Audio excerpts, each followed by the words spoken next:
दोस्तों, ये एक कहानी है 3 साधुओं और एक विधवा औरत की जो एक अंधेरे में डूबी हुई थी। ये बात बहुत पुरानी है। एक गांव था जिसका नाम था अमन नगर। ये गांव पहाड़ों और घने जंगलों से घिरा हुआ था। यहाँ के लोग सादा और किसान थे, खेती बाड़ी करके अपना गुजर बसर करते थे। अगरचे गांव का नाम अमन नगर था, लेकिन वहां सुकून कम और कड़वाहट ज्यादा थी। गांव अंधविश्वास और समाजी रस्मों में जकड़ा हुआ था। इसी गांव में रहती थी एक औरत जिसका नाम था रमशा। रमशा एक विधवा थी। उसके शौहर की वफात को 3 साल गुजर चुके थे। जब उसके शौहर अकरम की बीमारी से मौत हुई, तब से रमशा की जिंदगी में सुबह आंसुओं और तानों के सिवा कुछ न रहा था। अकरम गांव के एक आम किसान थे। उनका घर छोटा सा था, लेकिन उसमें रमशा के साथ उनका प्यार और बाहमी समझबूझ बसती थी। मगर जैसे ही अकरम की वफात हुई, रमशा का जहान अंधेरे में डूब गया। गांव वालों ने उसे मनहूस औरत समझना शुरू कर दिया। गांव की औरतें उसके साथ उठने बैठने से कतराती। मर्द उसे तानों और तौहीन से नवाजते। बच्चों को कहा जाता कि रमशा के घर के करीब भी न जाए। हर सुबह जब रमशा गांव के कुएं पर पानी भरने जाती, तो औरतें आपस में सरगोशियां करती, देखो ये मनहूस आ गई, जिसके पांव जहां पड़ते हैं वहां कुछ न कुछ बुरा होता है। रमशा ने कई बार इन तानों को नजरअंदाज करने की कोशिश की, मगर इनकी बातों के कांटे उसके दिल को छेदते रहे। रातें उसके लिए और भी कठिन थीं। जब पूरा गांव गहरी नींद में सोता, रमशा अपने आंगन में बैठकर आसमान की तरफ देखती। चांद की चांदनी उसकी आंखों में आंसू भर देती। वो अक्सर अपने शौहर की तस्वीर के सामने दिया जलाकर रोती और खुदा से पूछती, आखिर मैंने कौन सा गुनाह किया कि मेरी जिंदगी इस तरह जहन्नुम बन गई। कई बार उसने गांव छोड़कर जाने का सोचा, मगर कहां जाती। उसके माँ बाप बहुत पहले फौत हो चुके थे। भाई बहनों ने उसके विधवा होते ही मुंह फेर लिया था। एक दिन जब रमशा अपनी टूटी फूटी झोंपड़ी के बाहर बैठी थी, उसने देखा कि गांव के बाहर वाले रास्ते पर 3 साधु आ रहे हैं। वो सफेद दाढ़ी वाले, भगवा कपड़े पहने हुए थे। उनके चेहरों पर तेज था, मगर आंखों में एक अजीब सा राज झलकता था। गांव वालों ने साधुओं को देखते ही उनके गर्द घेरे बना लिया। सबने उनके पांव छुए और आशीर्वाद मांगा। गांव के मुख्तार ने साधुओं से इल्तिजा की, महाराज बराहे करम हमारे गांव में कुछ दिन ठहरिए, हमें आपका आशीर्वाद चाहिए। साधुओं ने गांव में रहने की हामी भर दी, लेकिन फिर उनकी नजर रमशा पर पड़ी। उनमें से सबसे बुजुर्ग साधु ने रमशा को देखते ही कहा, ये औरत दुखों से घिरी है, मगर इसके मुकद्दर में कुछ मुनफरिद लिखा है।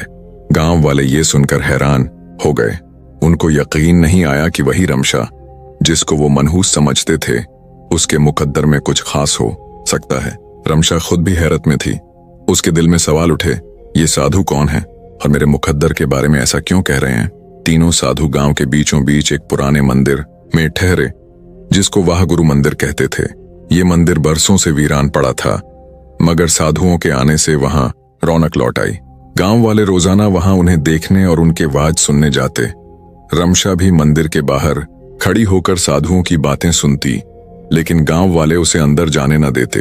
एक दिन जब सब वाज सुन रहे थे, सबसे बुजुर्ग साधु ने कहा, हर शख्स की जिंदगी में दुख आते हैं, लेकिन वही शख्स अपना मुकद्दर बदल सकता है जो अपने अंदर छुपे राज को पहचान ले। रमशा को यह सुनकर अजीब सा लगा। वो सोचने लगी, क्या मैं अपने दुख दूर कर सकती हूँ? क्या मैं अपना मुकद्दर बदल सकती हूँ? साधु कौन थे? खौफ पर फतह सुबह सवेरे रमशा जंगल के पास बरगद के दरख्त के नीचे पहुंच गई। तीनों साधु वहां खड़े थे। वो गहरे मुराकबे में डूबे हुए थे। उनके इर्द गिर्द एक अजीब सी खामोशी छाई थी। रमशा ने हाथ जोड़कर सलाम किया और कहा, मैं आ गई हूं महाराज, अब मुझे बताइए मेरा इम्तिहान क्या है। विद्यानंद ने आंखें खोलें और बोले, बेटी ये दुनिया एक भरम है, जो इसे समझ लेता है वही अपना मुकद्दर बदल सकता है, लेकिन उससे पहले कि हम तुम्हें इल्म दें, तुम्हें अपना इम्तिहान देना होगा। अमल नंद ने कहा, हम तुम्हें इस जंगल में छोड़ रहे हैं, तुम्हें रात भर अकेले यहाँ रहना होगा। ये जंगल राजों से भरा है, यहाँ जंगली जानवर भी हैं और गैर मरई कौवतें भी, लेकिन अगर तुमने अपना खौफ छोड़ दिया तो तुम पहला इम्तिहान पास कर जाओगी। रमशा को यह सुनकर सदमा लगा। रात भर अकेले जंगल में वो डर गई, लेकिन उसने अपने अंदर हिम्मत जमा की और कहा, मैं तैयार हूँ। तीनों साधु मुस्कुराए और बोले, हम कल सुबह सूरज निकलने के बाद यहाँ आएंगे, तब तक तुम्हें अकेले रहना होगा। इतना कहकर तीनों साधु जंगल के दूसरे किनारे की तरफ चले गए और रमशा अकेली रह गई। शाम ढलते ही जंगल में अंधेरा छाने लगा। चारों तरफ अजीब सी आवाजें आने लगीं। दूर किसी दरख्त पर उल्लू बोल रहा था। झाड़ियों से सरसराहट की आवाजें आ रही थीं। रमशा ने अपने दिल को सहारा दिया और एक दरख्त के नीचे बैठ गई। लेकिन जैसे जैसे रात गहरी होती गई, खौफ बढ़ता गया। अचानक उसे लगा कि कोई साए उसकी तरफ बढ़ रहे हैं। उसका दिल जोर जोर से धड़कने लगा। क्या ये कोई जंगली जानवर है या कोई भूत? लेकिन तभी उसे साधुओं की बात याद आई। अगर तुमने अपना खौफ छोड़ दिया तो तुम पहला इम्तिहान पास कर जाओगी। सुबह की पहली किरण और कामयाबी जैसे ही सूरज की पहली किरण जंगल में पड़ी, रमशा ने राहत की सांस ली। थोड़ी देर बाद तीनों साधु वहां पहुंचे और देखा कि रमशा मुस्कुरा रही है। विद्यानंद बोले, बेटी, तुमने अपना पहला इम्तिहान पास कर लिया।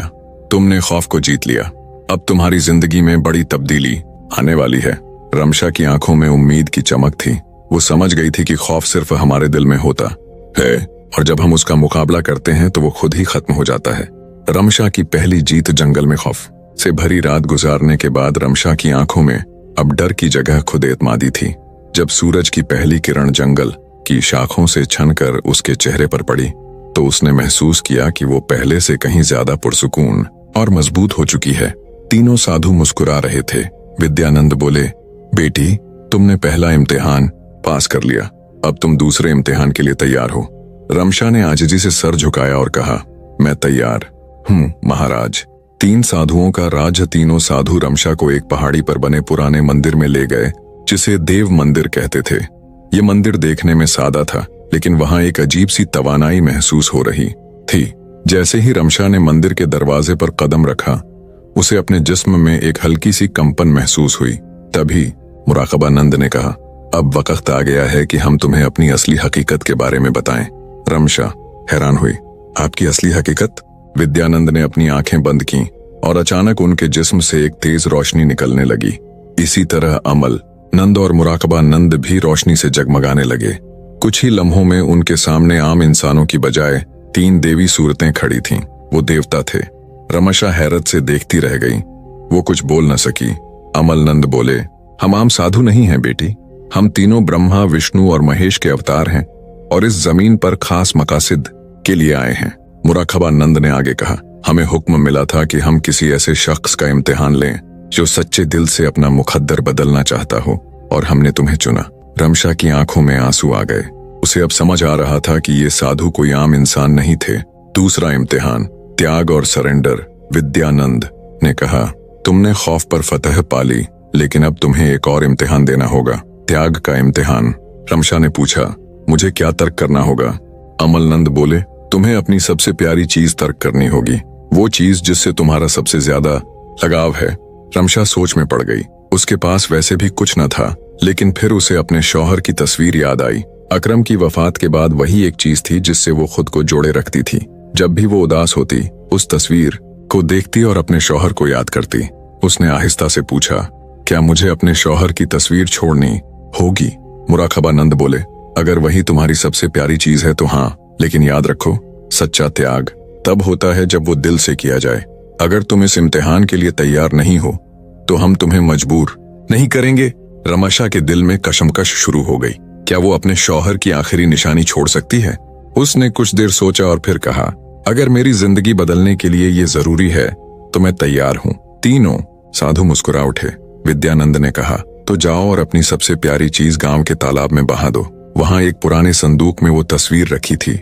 उसने कांपते हाथों से उसे उठाया और तालाब की तरफ चल पड़ी।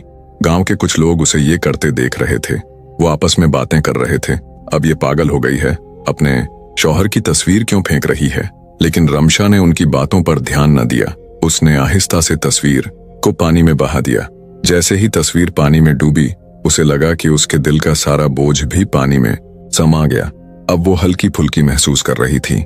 दूसरा इम्तिहान कामयाब जैसे ही वो वापस जंगल में पहुंची, तीनों साधु वहां खड़े थे। विद्यानंद बोले, बेटी, तुमने त्याग का इम्तिहान भी पास कर लिया। अब तुम उस बंधन से आजाद हो चुकी हो जो तुम्हें माजी से जोड़े रखता था। रमशा को अब वाकई लगने लगा कि उसकी जिंदगी बदल रही है। मुराकबानंद बोले, अब तुम्हारा आखिरी और सबसे मुश्किल इम्तिहान बाकी है। रमशा ने सर झुका लिया। मैं तैयार हूँ महाराज। तीसरा और सबसे मुश्किल इम्तिहान। रमशा ने खौफ और त्याग के इम्तिहान पास कर लिए थे। अब वो पहले से कहीं ज्यादा मजबूत और खुद एतमाद महसूस कर रही थी। लेकिन उसे नहीं पता था कि उसका सबसे मुश्किल इम्तिहान अभी बाकी था। तीनों साधुदेव मंदिर के अंदर खड़े थे। जब रमशा वहां पहुंची तो विद्यानंद ने संजीदा लहजे में कहा, बेटी, अब तुम्हारे आखिरी इम्तिहान का वक्त आ गया है। रमशा ने सर झुकाकर कहा, मैं तैयार हूं महाराज। मुराकबानंद बोले, ये इम्तिहान तुम्हारी रूह का इम्तिहान है। तुम्हें ये साबित करना होगा कि तुम सिर्फ अपने लिए नहीं बल्कि दूसरों के लिए भी जी सकती हो। रमशा ने हैरत से पूछा, मुझे क्या करना होगा? अमलनंद ने कहा, गांव में एक बुजुर्ग औरत रहती है जिसका कोई सहारा नहीं। वो भूखी और बीमार है। तुम्हें अपना सारा खाना और अपनी झोंपड़ी उसे देनी होगी और फिर तुम्हें जंगल में जाकर 7 दिन तक बिना खाए पिए मुराकबा करना होगा। ये सुनकर रमशा सन्न रह गई। अपना घर और खाना छोड़ दो और फिर 7 दिन बिना कुछ खाए पिए मुराकबा करो। ये इम्तिहान उसके पिछले तमाम इम्तिहानों से कहीं ज्यादा मुश्किल था। दिल की कशमकश शर्मशा के सामने उसकी झोंपड़ी का मंजर आ गया। ये घर उसका आखिरी सहारा था। अगर उसने इसे छोड़ दिया तो वो कहाँ जाएगी? लेकिन फिर उसे साधुओं की बातें याद आईं। अगर तुमने ये इम्तिहान पास कर लिया तो तुम्हारी जिंदगी मुकम्मल तौर पर बदल जाएगी। रमशा ने अपने अंदर झांका और फैसला किया, ठीक है महाराज, मैं ये करने के लिए तैयार हूँ।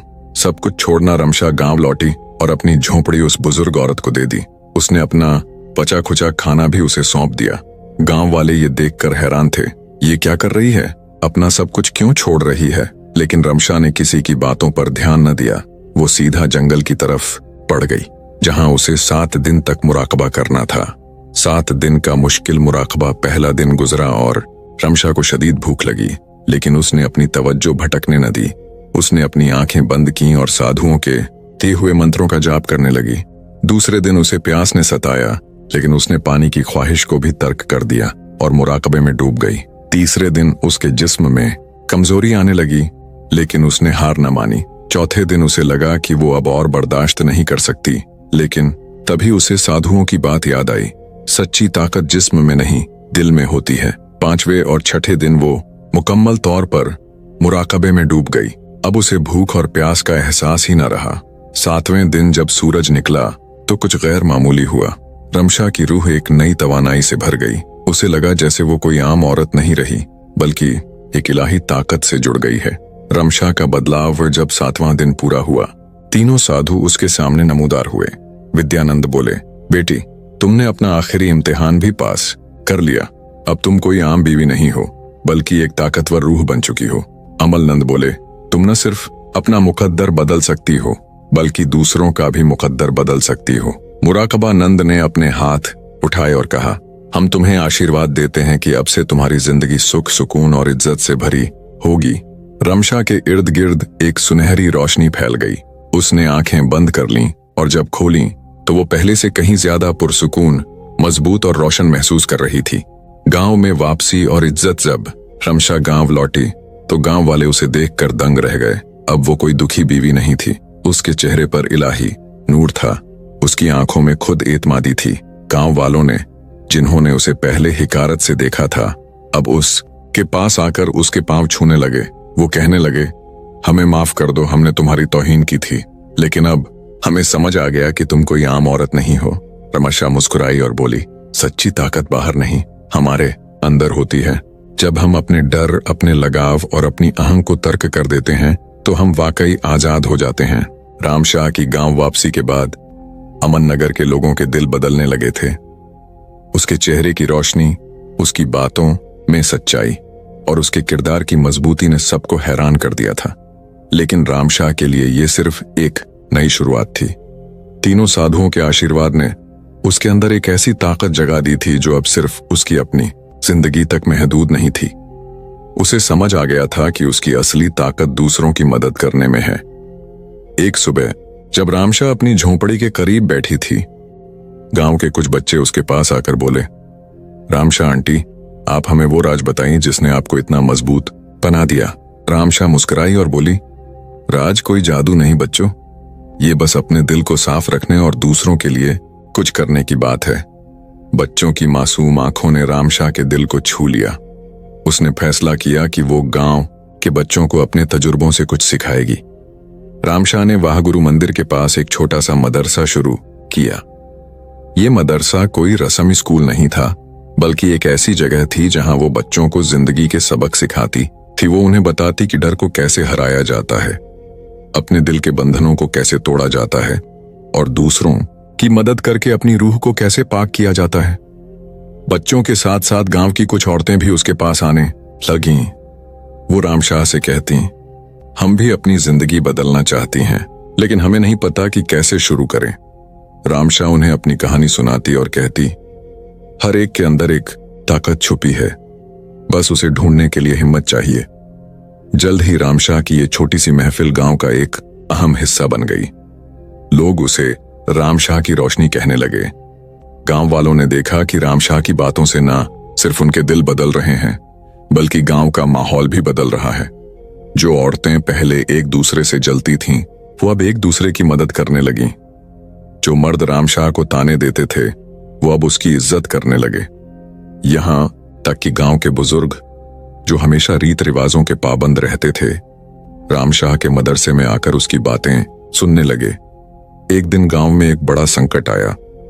अमन नगर के करीब एक दरिया था, जो हर साल मॉनसून में अपना रुख बदल लेता था। इस साल बारिशें इतनी तेज थीं कि दरिया का पानी गांव की तरफ बढ़ने लगा। गांव वालों में डर फैल गया। कुछ लोग अपना सामान लेकर भागने लगे, जबकि कुछ अपने घरों में दुबक कर बैठ गए। रामशाह ने यह सब देखा और अपने दिल में वही ताकत महसूस की जो उसने जंगल में 7 दिन के मेडिटेशन के दौरान पाई थी। उसने गांव वालों को इकट्ठा किया और कहा, हमें डरने की जरूरत नहीं। अगर हम सब मिलकर काम करें तो हम इस दरिया को रोक सकते हैं। रामशाह की आवाज में ऐसी कशिश थी कि गांव वालों ने उसकी बात मान ली।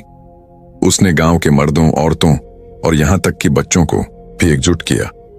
कुछ लोग दरिया के किनारे मिट्टी के ढेर लगाने लगे, कुछ ने पत्थर जमा किए और कुछ ने रस्सियों से बांध बनाने की कोशिश की।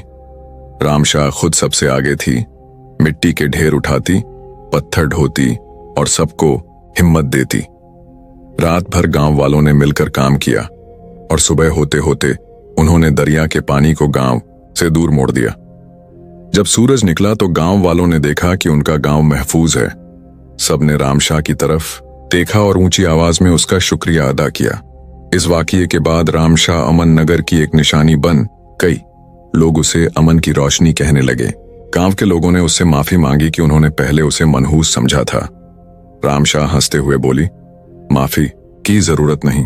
हर एक की जिंदगी में एक वक्त आता है जब वो अपनी गलती समझ लेता है। अहम यह है कि हम अब एक दूसरे के साथ हैं। रामशाह ने अपनी जिंदगी अब एक नए मकसद के लिए वक्फ कर दी। उसने तय किया कि वो न सिर्फ अमन नगर बल्कि आसपास के गांव वालों को भी अपनी कहानी से मुतासिर करेगी। वो दूसरे गांव जाती, वहां के लोगों से मिलती और उन्हें अपने तजुर्बे सुनाती।